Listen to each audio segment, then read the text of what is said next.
des bénédictions, il y a des grâces et des faveurs que nous n'obtiendrons pas en dehors. Amen.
Merci Jésus.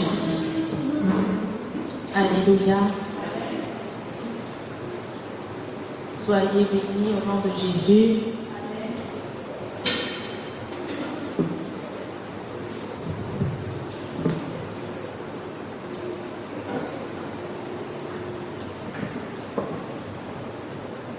Ce matin, nous allons parler de la présence de Dieu. Amen.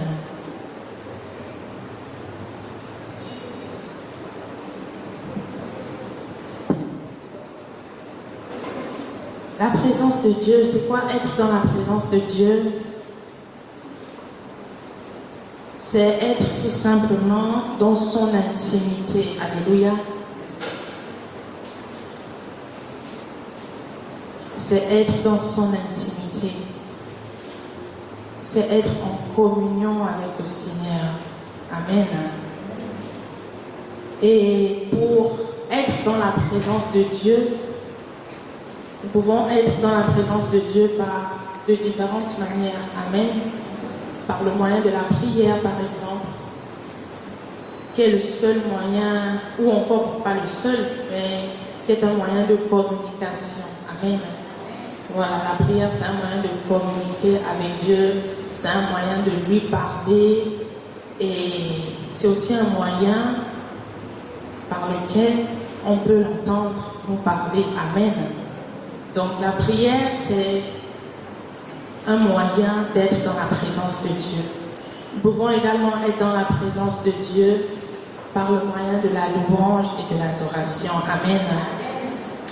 La Bible déclare dans Psaume 22, verset 4, que Dieu siège au milieu de la louange et de l'adoration de son peuple. Donc, là où il siège, si nous y sommes, c'est que nous sommes dans sa présence, c'est que nous sommes dans son intimité en quelque sorte. Alléluia. Nous pouvons aussi être dans la présence de Dieu par le moyen du jeûne. Amen. Le moyen du jeûne. C'est-à-dire se priver de nourriture, se priver d'eau, se priver de tout ce qu'on aime faire pour rechercher sa face. C'est un moyen aussi d'être dans la présence de Dieu. Nous pouvons également être dans la présence de Dieu par le moyen de la méditation de sa parole. Jean 1, verset 1 dit « Au commencement était la parole. La parole était Dieu. La parole était Dieu. La parole est Dieu. » Donc, en d'autres termes, lorsque nous méditons les Saintes Écritures, qu'on appelle la parole de Dieu, nous méditons Dieu, en fait. Parce que Jean indique quoi? Que la parole est Dieu. Donc, en fait, quand nous lisons la Bible, c'est un peu comme si nous lisons Dieu. Nous apprenons à connaître qui il est. Et c'est ici un moyen par lequel nous accédons à sa présence. Alléluia. Alléluia. Amen. Vous allez bien? Vous êtes fatigué? Vous êtes fatigué? D'accord. Donc, je vais continuer dans les langues qu'a pris le pasteur Anaël dans les témoignages. Amen. Parce que le témoignage édifie et à travers un témoignage, une vie peut changer ou encore Dieu, à travers un témoignage, Amen, peut bénir une autre personne. Alléluia. Donc, je vais continuer, on va dire, dans cette optique-là. Et ce que je venais à peine d'énoncer, c'était en fait les moyens par lesquels on peut demeurer ou entrer dans la présence de Dieu. Alléluia. Maintenant, je vais parler des bienfaits de la présence de Dieu. Alléluia. Ce que la présence de Dieu peut nous apporter. Amen. Premièrement, la présence de Dieu est une source de protection, ou encore la présence de Dieu est une protection tout simplement. Amen. Il y a de cela, on va dire, c'était en 2019, je crois.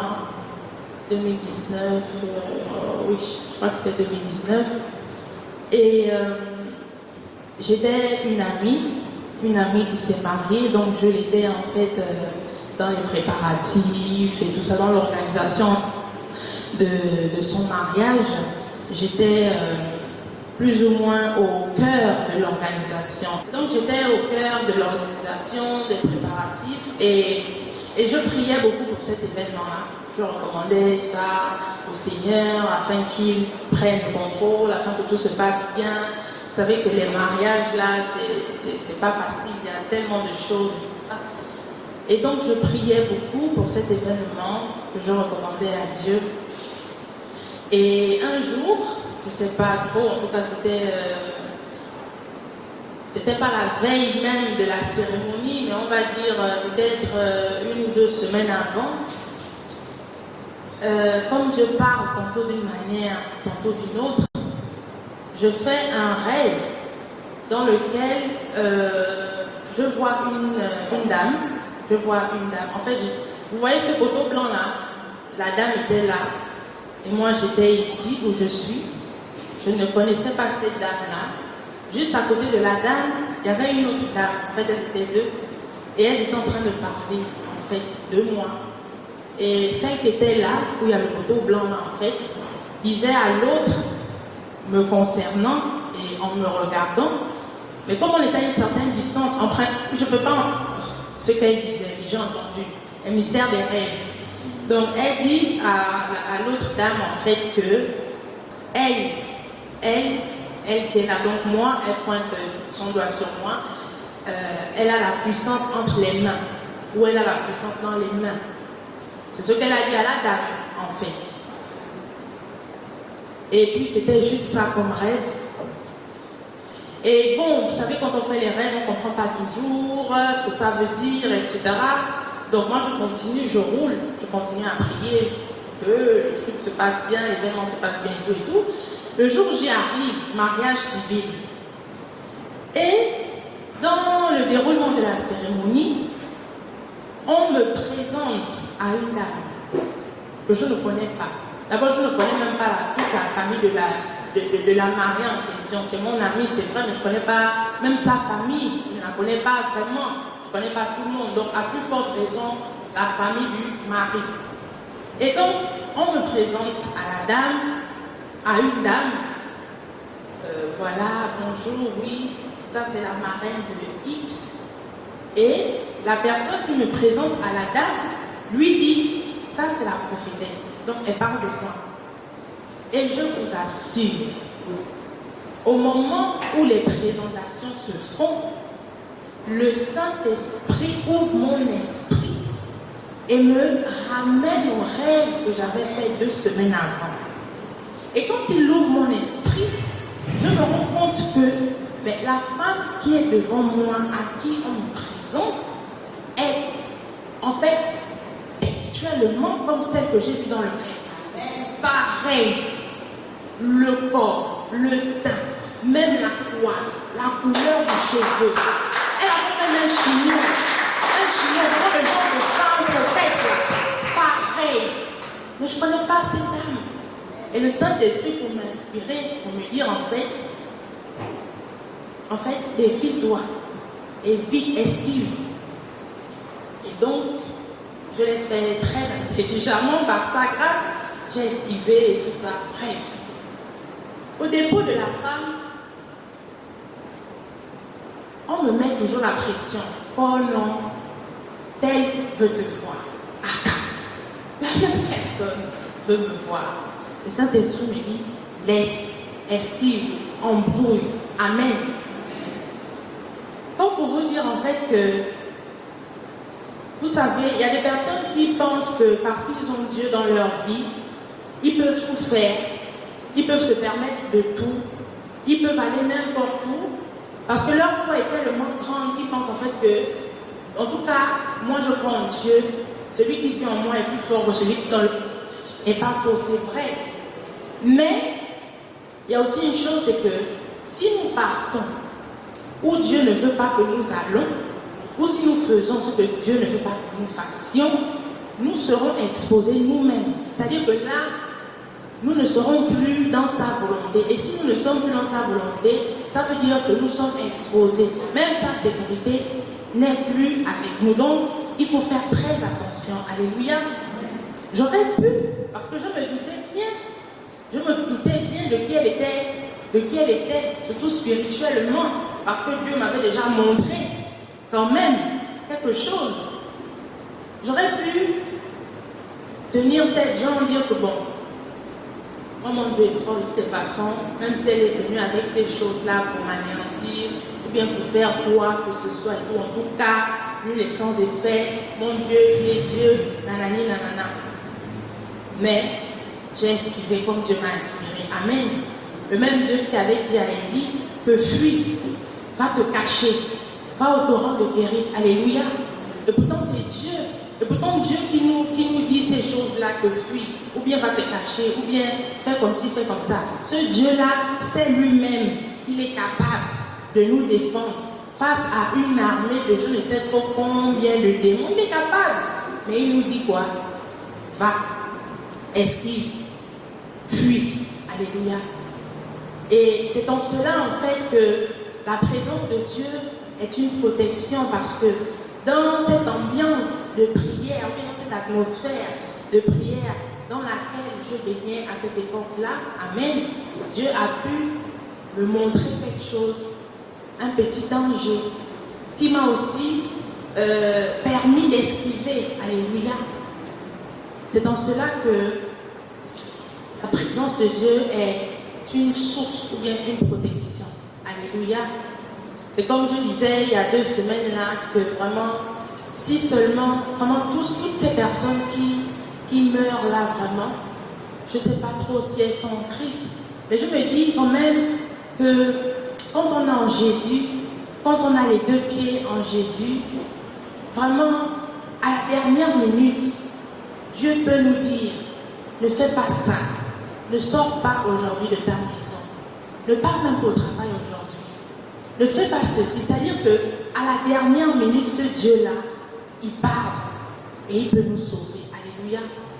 Et parfois je me demande, ah Seigneur, vraiment, cette personne-là, bon, même si elle n'était pas en toi, mais tu es quand même Dieu, tu aurais pu quand même faire, je ne sais pas trop, un miracle, mais enfin bref, la présence de Dieu est une forme de protection. Alléluia. 2.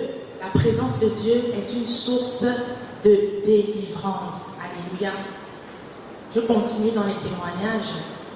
C'était en 2013, début 2013. Je servais dans le comité chantre. Et je crois que c'était au sorti d'un culte d'action. Le culte autour de 13h, 14h par là. Donc le temps que j'arrive à la maison, on va dire 15h, j'étais à la maison. Lorsque je suis arrivée à la maison, je suis rentrée dans ma chambre, j'ai rendu grâce. Généralement, je fais ça en fait quand je rentre ou bien en fin de journée, avant quoi que ce soit, je dis à Seigneur, merci. Tu m'as permis de rentrer chez moi. Je le bénis pour la journée, après je passe à autre chose. Donc je suis rentrée dans ma chambre et j'étais en train de rendre, en fait je m'apprêtais à rendre grâce à Dieu, que j'ai commencé à mal me sentir. J'ai commencé à mal me sentir. En fait, j'ai cru que j'allais mourir ce jour-là dans ma chambre, en fait. Je transpirais à grosses gouttes. Imaginez un peu quelqu'un qui s'est bien réveillé le matin. Elle est partie à l'église. Elle a loué, dansé, adoré. Elle n'avait pas de problème. Elle rentre chez elle. Quand elle rentre dans sa chambre maintenant, ça ne va pas. Imaginez un peu. Tu vois, c'est moi la mort, en fait. J'ai commencé à transpirer, et j'avais des vertiges au niveau même des yeux là. Je voyais genre les étoiles, ça dit que je ne sais pas si c'était une baisse de tension ou quoi, mélangée à quoi, je ne sais pas. Mais j'étais vraiment mal et c'est comme si je perdais des forces, je m'affaiblissais. Et je crois même qu'à un moment donné, j'ai mis la main sur le poignet de la porte, genre pour appeler, genre maman. Mais je n'ai même pas pu en fait. Et tout à coup, j'ai senti genre quelque chose sortir de moi, mais avec la force, parce que ça m'a emporté aussi. Imaginez un peu comme dans les films là, quelque chose sortir, genre, ouf, vraiment, c'était violent. Et puis quand j'ai eu cette sensation-là, je suis tombée. Genre ça m'a emmenée, en fait. Et je suis restée là allongée. Et je crois que les minutes qui ont suivi, l'espèce de vertige, tension, enfin ce que j'avais comme malaise là, ça s'est calmé en fait. Même la sueur, je crois que j'avais maintenant froid, voilà, je ne transpirais plus trop et trop. Et je suis convaincue que ce jour-là, j'ai été délivrée de quelque chose. Je suis convaincue de ça. Ah, je n'ai pas besoin d'aller en entretien voir le prophète, ou bien je n'ai pas besoin de prier, de jeûner pour dire que Seigneur, qu'est-ce qui s'est passé? Que dans mon âme, dans mon esprit, je suis convaincue que là, il y a quelque chose en fait qui s'est passé. Un esprit peut-être, une mauvaise présence, ou je ne sais pas trop quoi. Et ce que je sais, c'est que c'est sorti par la grâce de Dieu. Amen. Et je crois aussi que c'était dû au fait d'avoir été continuellement dans la présence de Dieu en fait. Amen. Dans la louange, dans la prière, dans la maison de Dieu, là où il y a une ambiance tout autre. Amen. Deuxième témoignage, c'était à la veille d'une prédication. Et je pense que c'était même la première fois que je devais prêcher. Ok. Donc, c'était la première fois que je devais prêcher ce jour-là. C'était en 2013, je me souviens. Et la veille de ma prédication, je fais un rêve où je me vois avec la tenue que je devais mettre le jour même où je devais prêcher, donc le lendemain. J'étais déjà prête, ma tenue prête, mon message et tout. Je tremblais là pour, oh Seigneur, c'est la première fois de ma vie, mais Seigneur, aide-moi. Enfin bref, et je me vois même devant la chair comme ça, devant le vitre et tout ça. Et imaginez un peu ceux qui étaient ici, ceux qui étaient là. Je vois vraiment un serpent, des choses comme ça. Un serpent qui était accroché au niveau de, je ne sais même pas à quel niveau de mon cou, bien de mon habit, il était accroché. Et puis il arrivait jusqu'ici, en fait, au genou, un peu gros, façon bizarre et tout. Et je ne sais pas ce qui s'est passé dans le rêve. Il est tombé, il est quitté en fait. Et puis je ne sais même pas, est-ce qu'il est mort, enfin bref, je ne sais pas, mais ce que je sais, c'est que il est quitté, il est tombé. Amen. Ça, c'était ma délivrance aussi. Parce que ça, là, c'est-à-dire que ma délivrance, là, j'ai vu ça dans l'esprit. Parfois, on ignore ce qu'on peut avoir avec nous. On ignore les esprits qu'on nous a collés, ou bien les esprits que nous-mêmes nous sommes allés ramasser en marchant partout, en allant partout, là. Et donc, Dieu ouvre les yeux. Il me montre ma propre délivrance, c'est-à-dire que, bon, écoute, toi, tu avais ça, maintenant je t'enlève ça. Et ça, je suis sûre aussi que c'était dû à quoi? La présence de Dieu. Être continuellement dans la présence de Dieu. Être continuellement dans la présence de Dieu. Assister au temps de prière, aux réunions de prière, assister au culte, être dans le comité louange, adoration était aussi vraiment... comment dire, enfin bref, louange, adoration, j'étais aussi là-bas en plein dans sa présence et tout ça. Et au fur et à mesure que j'avançais avec Dieu, je crois qu'il y a des choses qui tombaient en fait, il y a des choses qui quittaient. C'est en cela que je dis que la présence de Dieu est une source de délivrance. Alléluia. C'est une source de déblocage également. Amen. L'exemple de Paul et Silas dans Acte 16, à partir du verset 28. Je vais quand même faire la lecture. Acte 16. Acte 16.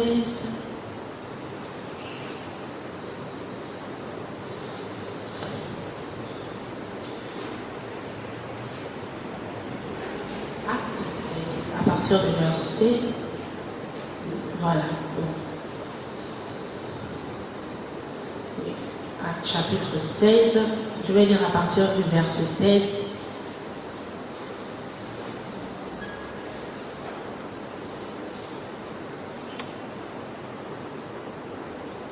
Non, je vais lire à partir du verset 25.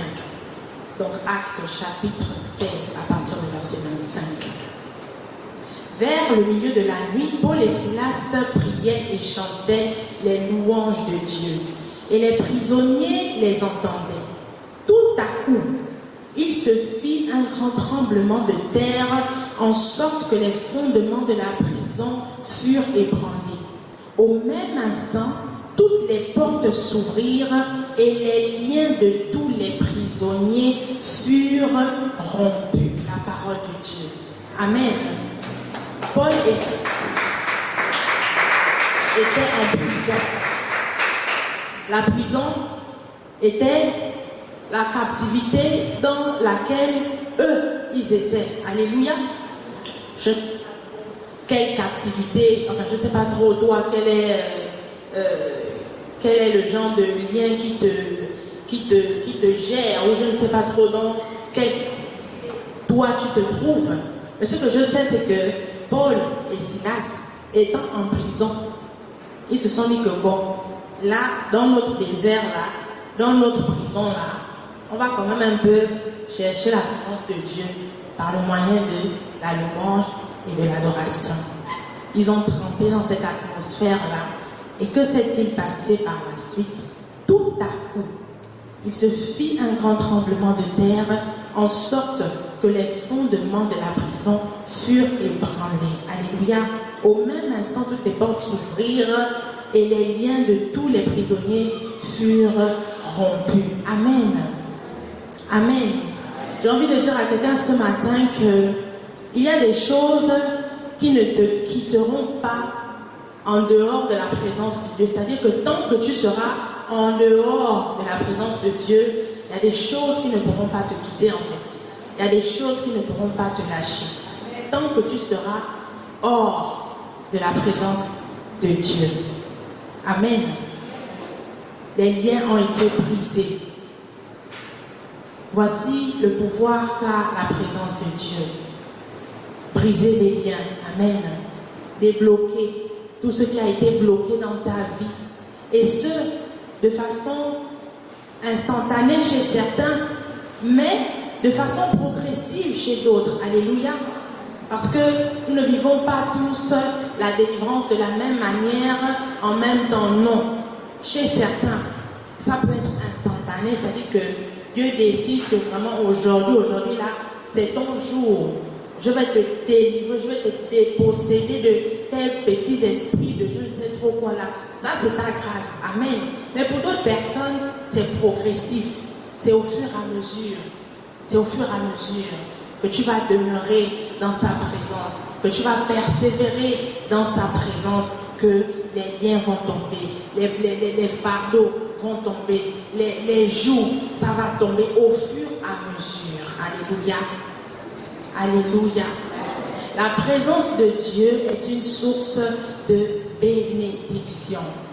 Et j'ai envie de dire aussi à quelqu'un ce matin qu'il y a des grâces et des faveurs. Il y a des bénédictions que tu ne trouveras pas. Il y a des grâces, il y a des faveurs, il y a des bénédictions que tu ne trouveras pas en dehors de la présence de Dieu.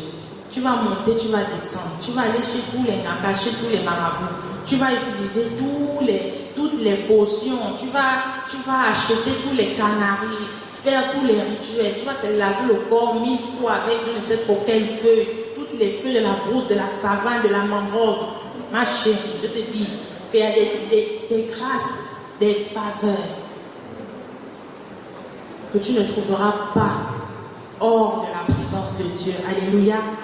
Nous allons lire Luc 1, versets 5 à 25. Luc 1, verset 5 à 25. Bon, j'y suis. Du temps d'Hérode, roi de Judée, il y avait un sacrificateur nommé Zacharie, de la classe d'Abia. Sa femme était d'entre les filles d'Aaron et s'appelait Élisabeth. Tous deux étaient justes devant Dieu, observant d'une manière irréprochable tous les commandements et toutes les ordonnances du Seigneur.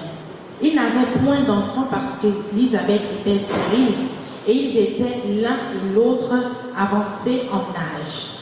Or, pendant qu'il s'acquittait de ses fonctions devant Dieu, donc Zacharie, selon le tour de sa classe, il fut appelé par le sort, d'après la règle du sacerdoce, à entrer dans le temple du Seigneur pour offrir le parfum. Toute la multitude du peuple était dehors en prière à l'heure du parfum. Alors un ange du Seigneur apparut à Zacharie et se tint debout à droite de l'autel des parfums. Zacharie fut troublé en le voyant et la frayeur s'empara de lui. Mais l'ange lui dit, ne crains point, Zacharie, car ta prière a été exaucée. Ta femme Élisabeth t'enfantera un fils et tu lui donneras le nom de Jean. Ce sera pour toi un sujet de joie et d'allégresse et plusieurs se réjouiront de sa naissance.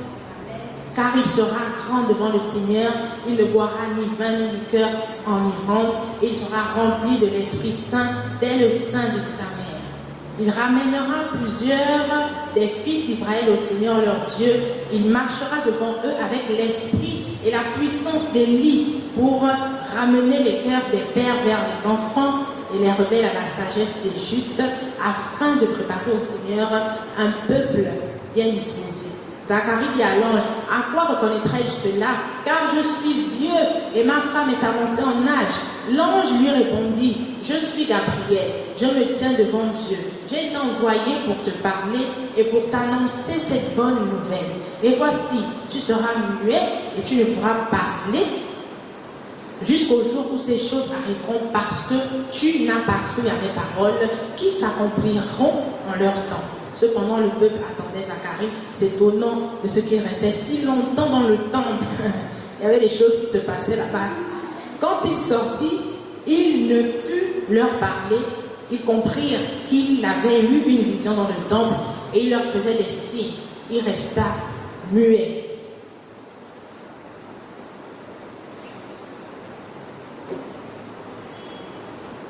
Quelque temps après, verset 24, Élisabeth, sa femme, devenait enceinte. Amen. Je vais m'arrêter là. La parole de Dieu.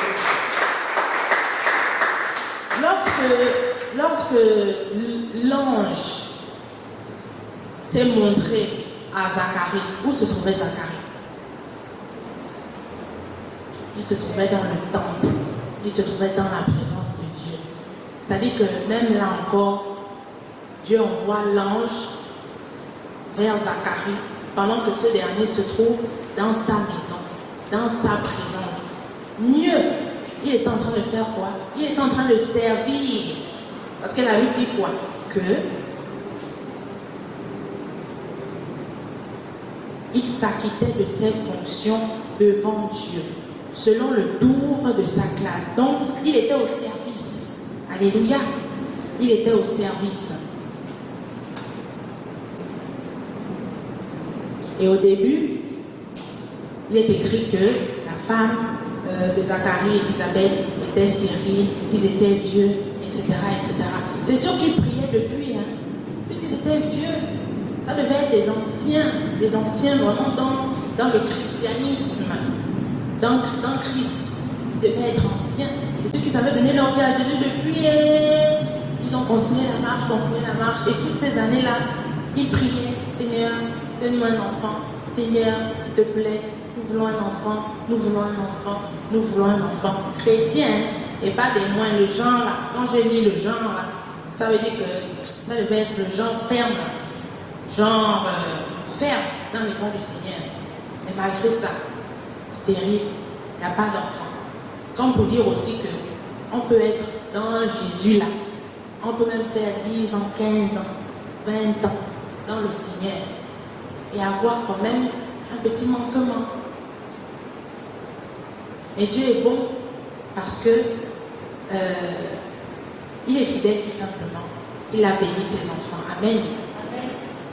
Et je disais à quelqu'un il n'y a pas longtemps qu'on peut être en Christ pendant 5 ans, 10 ans, 15 ans et avoir toujours quelque chose en nous qui nous embête.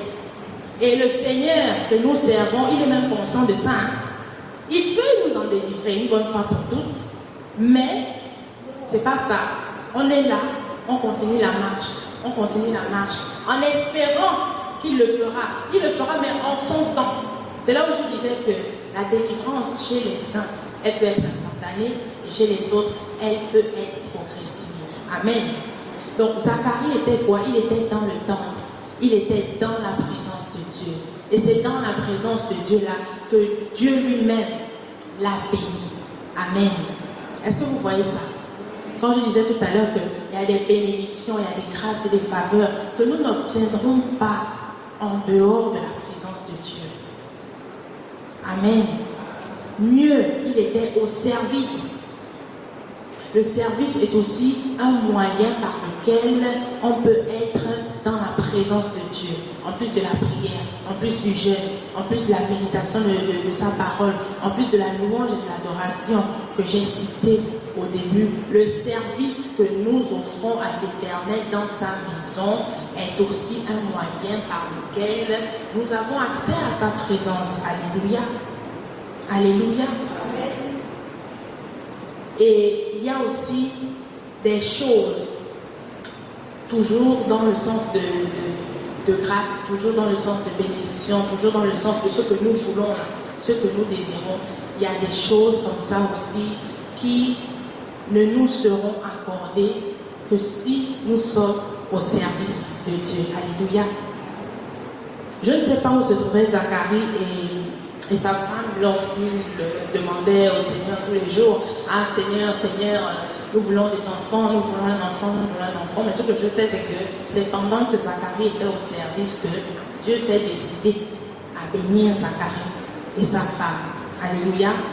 Et je profite de l'occasion pour m'adresser à ceux-là qui ne servent pas encore Dieu dans un quelconque comité. Alléluia. Peut-être que vous ne savez pas, peut-être que vous voulez servir Dieu, et vous ne savez pas où servir Dieu, vous ne savez pas où intégrer. Je vous exhorte de voir la prophétesse Viviane Maryse. Vous irez en entretien avec le prophète qui saura par l'Esprit de Dieu vous conduire, vous dire où vous devrez servir le Seigneur, ou vous dire où le Seigneur voudrait que vous le serviez. Alléluia. Pour vous qui avez une idée de ce que vous pouvez faire dans la maison de Dieu en fonction de vos capacités, en fonction de vos dons, de vos talents, en fonction de ce que vous savez faire, n'hésitez pas. Vous voyez toujours la prophétesse Viviane Maryse, la responsable du temple. Alléluia. Parce qu'il y a des grâces qui sont attachées au service que nous rendons au Seigneur Jésus-Christ de Nazareth. Alléluia.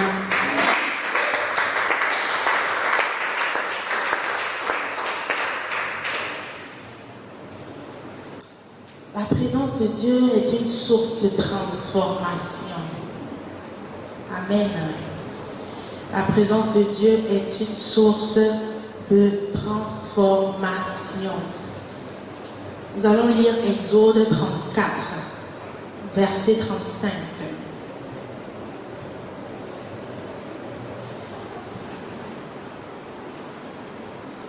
Exode 34, verset 35.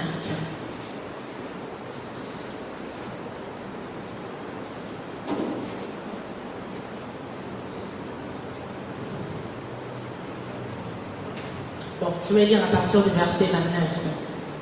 Moïse descendit de la montagne de Sinaï, ayant les deux tables du témoignage dans sa main en descendant de la montagne. Et il ne savait pas que la peau de son visage rayonnait parce qu'il avait parlé à l'Éternel. Aaron et tous les enfants d'Israël regardèrent à Moïse, et voici la peau de son visage rayonnait.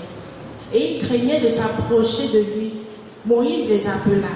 Aaron et tous les principaux de l'assemblée vinrent auprès de lui et il leur parla.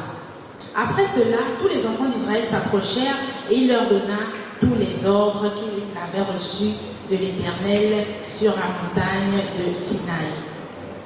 Lorsque Moïse eut achevé de leur parler, il mit un voile sur son visage. Quand Moïse entrait devant l'Éternel pour lui parler, il ôtait le voile jusqu'à ce qu'il sortît. Et quand il sortit, il disait aux enfants d'Israël ce qui lui avait été ordonné. Les enfants d'Israël regardaient le visage de Moïse et voyaient que la peau de son visage rayonnait. Alléluia. La présence de Dieu peut embellir quelqu'un, vous savez ça. Pas seulement sur le plan spirituel, mais même sur le plan physique. La présence de Dieu, là où il y a l'onction, alléluia, elle embellit, elle arrange,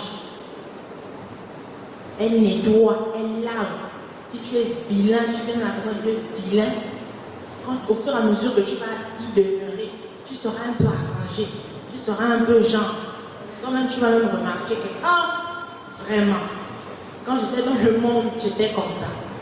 Quand j'ai donné ma vie à Jésus même, j'étais encore comme ça. Et c'est bizarre que je m'améliore un peu. C'est bizarre, hein? Je deviens un peu belle, hein? Je deviens un peu jolie, je deviens un peu charmante. La présence de Dieu a la capacité d'embellir, physiquement même. C'est possible. La présence de Dieu arrange. La présence de Dieu transforme.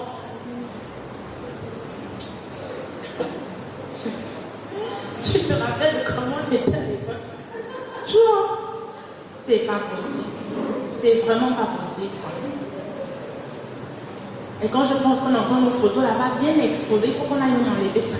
On ne nous connaisse pas sous cette forme-là, pardon. Mieux même là où je suis. Non, sérieusement, la présence de Dieu transforme. La présence de Dieu arrange. La présence de Dieu embellit. Je vous assure. C'est-à-dire que tu vieillis, tu prends de l'âge. Quand on prend de l'âge, on est censé un peu faner. Mais non, tu es encore bien. Parce que la présence de Dieu t'arrange, elle te maintient. C'est l'onction qui fait ça. Regardez un peu nos ancêtres dans le Seigneur. Béni Him, là. Ils sont vieux, hein? Ils sont vieux en âge. Béni Him, Jimmy Schwagan, Pasteur Christ, Yakinome. Ils sont âgés, hein? Ils ne sont pas les petits. Si on oublie leur âge, on ne va pas croire. Mais ils sont frais. Ils sont là. Quand. Ça, c'est l'onction qui fait ça.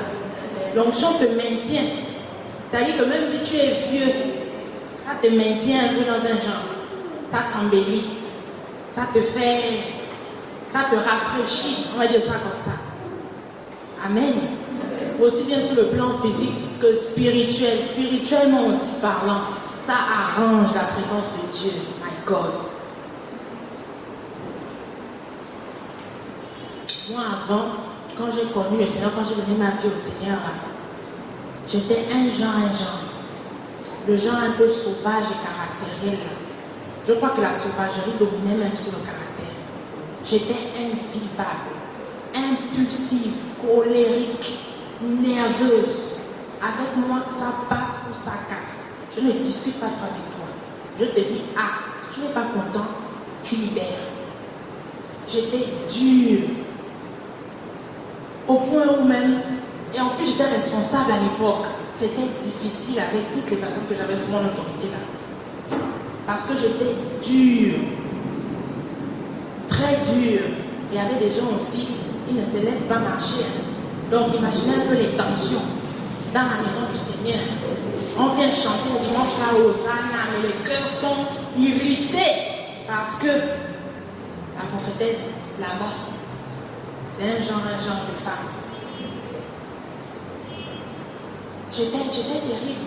J'étais terrible. Je vous assure. Toi, tu es encore à A, moi je suis déjà à Z. Tu es en train de me parler de je ne sais pas trop quoi. J'ai déjà terminé avec toi. Je suis passée à autre chose. C'est comme ça que j'étais. Et quand c'est comme ça là, même dans un groupe, c'est pas bien. Amen. Quand il y a trop de frustration, les gens ne servent même plus bien le Seigneur parce qu'il y a quelqu'un en haut là qui nous fait ça dur, qui nous éprouve, qui nous fatigue. Vraiment, si on pouvait la changer. Et je ne sais même pas pourquoi aussi Dieu, c'est le genre de personne là qui sont responsables. Parce qu'en plus, il sait que là, c'est pas bon, le caractère, c'est pas bon. Elle va. Mais c'est la personne aussi qui trouve à mettre là-bas. C'est pas facile. Mais je pense qu'aujourd'hui, j'ai changé par la grâce de Dieu. Je pense. Hein? Quand même, hein? Quand même. Beaucoup même, hein? Quand même. Oui. Je vois beaucoup là, et oh, prophétesse, vous êtes douce, prophétesse, vous êtes ceci. Je vous écoute, et puis, sachez que en fait là, vous voyez juste le travail de Dieu, quoi. Vous voyez un peu la fin, presque la fin. En fait, là, vous voyez la partie visible de l'iceberg. Mais ce qui est en bas là-bas, qui est derrière, vous n'avez pas idée en fait de ce qu'il a en derrière. Et en même temps, aussi, ça me fait bizarre. Oh, prophétesse, oh, vous êtes douce, oh, vous êtes ici, oh, vous êtes cela. Parfois, je me dis, mais attends, c'est quel genre de. En fait, je suis qui là maintenant? Je suis devenue qui? Je suis devenue quoi? Il m'a fait comment? Mais enfin, bref. En même temps, il faut aussi suivre la douceur. Parce que même quand Dieu enlève, il n'enlève pas tout. Il garde toujours un petit pourcentage de. Voilà, quoi, vous voyez. Bon, après, ça dépend. Il enlève en fonction de ce dont il a besoin et tout ça. Mais je vous assure que la présence de Dieu, quand on persévère là-dedans, ça fait des choses, ça transforme, ça embellit, ça taille en fait. Ça taille. En fait, c'est lui, la présence, c'est lui qui est présent. C'est lui en fait, son intimité là. Quand tu restes là-dedans là, il te façonne, il te façonne, il te façonne, il te façonne, il te prie, il te taille, il te lit, il te coupe, il te tient, jusqu'à ce que tu sois un genre de produit fini et puis quand les autres voient, oh vous venez, oh vous êtes ceci. Mais si on s'était rencontrés à l'époque là, je ne sais même pas si vous seriez resté à côté de moi ou bien même chanter avec moi là, parce que c'était fort. Fort, au point où même pendant la louange de l'adoration, Dieu lui-même, il nous confond là. Il nous confond là, nous tous. Il bloque tout, les voix partent. La présence, sa présence, en fait, il nous livre, il nous expose. Parce que les cœurs étaient noirs, durs, comportement, caractère trop charnel, au point où l'esprit ne pouvait pas se mouvoir. Mais au fur et à mesure, dans notre marche avec lui, il nous aide, il nous taille, il nous façonne, il nous apprend à être un peu sensible, il nous apprend à être un peu flexible. De temps en temps, quand il faut être dur, on le prend, il faut être c'est bon. Voilà la présence de Dieu. Amen. Elle transforme. Dans la présence de Dieu, les vestes tombent. Oh, le moi, toi on ne te fait pas ci, toi on ne te fait pas ça. Et c'est ton moi-là même qui constitue même un obstacle à la bénédiction que Dieu veut te donner. Ça tombe quand tu persévères dans la présence de Dieu. Ça tombe sans que tu ne te rendes compte même, ça tombe. Les casquettes là, les gens qui ont double, triple casquette, ça tombe. Les fardeaux, ça tombe. Alléluia. Dans la présence de Dieu. La présence de Dieu est un centre de transformation. C'est même une usine de transformation, de fabrication. C'est-à-dire que, comme le dit même la parole de Dieu, c'est le souverain potier. Quand on est dans sa présence, en tant que bon potier qu'il est, il nous donne la forme qu'il veut que nous ayons. Pour sa gloire. Amen. Amen, amen. Ah, la présence de Dieu. C'est pourquoi ce matin, je viens vous encourager à demeurer dans la présence de Dieu. Amen. Demeurer dans la présence de Dieu. Il y a des personnes qui, lorsqu'elles sont attristées, lorsqu'elles ont un problème, lorsqu'elles ne se sentent pas bien, spirituellement parlant, ou moralement, psychologiquement, je ne sais pas trop, elles se retirent, c'est-à-dire qu'elles se recroquevillent sur elles-mêmes. Je crois que j'ai bien dit. Elles entrent en elles-mêmes. Mais c'est même là, en fait, où quand tu es dans l'état où tu es là, c'est là même où tu dois aller dans la présence de Dieu. Amen. Là où tu es angoissé, là où tu es triste, là où tu es abattu moralement à cause d'une situation quelconque. C'est là même où tu dois aller dans la présence de Dieu. Oh non, je n'étais pas dimanche à l'église parce que vraiment je ne me sens pas bien et tout. Ah, maman, frère, Si encore tu me disais que tu n'es pas là à l'église parce que tu n'avais pas l'argent du taxi, je peux comprendre. Mais tu avais l'argent du taxi, c'est-à-dire que tu as la possibilité d'aller à l'église dans la présence de Dieu, mais à cause d'un souci, genre, qui te prend un peu la tête, tu n'y es pas allé. Et tu as raté quelque chose. Parce que c'est justement dans la présence de Dieu là où tu ne veux pas partir là, c'est là-bas en fait que tu devais même aller. C'est-à-dire que quand tu as tous les problèmes du monde là, il n'y a pas un meilleur endroit où aller si ce n'est dans la présence de Dieu. Si ce n'est dans la présence de Dieu. Pour qu'il te fortifie si tu as besoin de force. Pour qu'il te relève si tu es tombé. Pour qu'il te console si tu es triste, si tu as mal au cœur. Pour qu'il te parle si tu es confuse par rapport à quelque chose. C'est dans la présence de Dieu. Alléluia.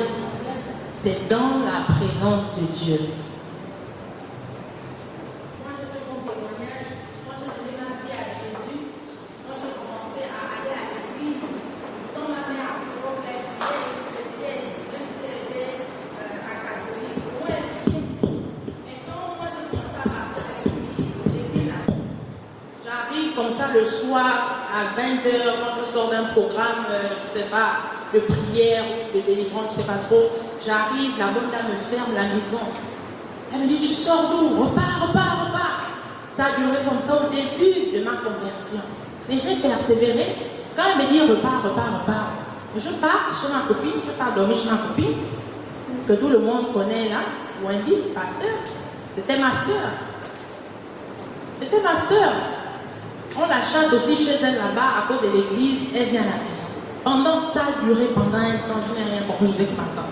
Mais les moments là, parfois elle se plaint, c'est toi-même qui me dis même parfois qu'allons à l'église, je goûte, mais maintenant, Dieu m'a fait grâce aujourd'hui, je vais quand même à l'église, donc parce que je sors un peu tard là, tu me fermes la porte, je dors dehors, tu me chasses, c'est pas grave, j'ai supporté ça pendant un temps. Elle-même, elle s'est fatiguée, et puis c'est passé. C'était une crise.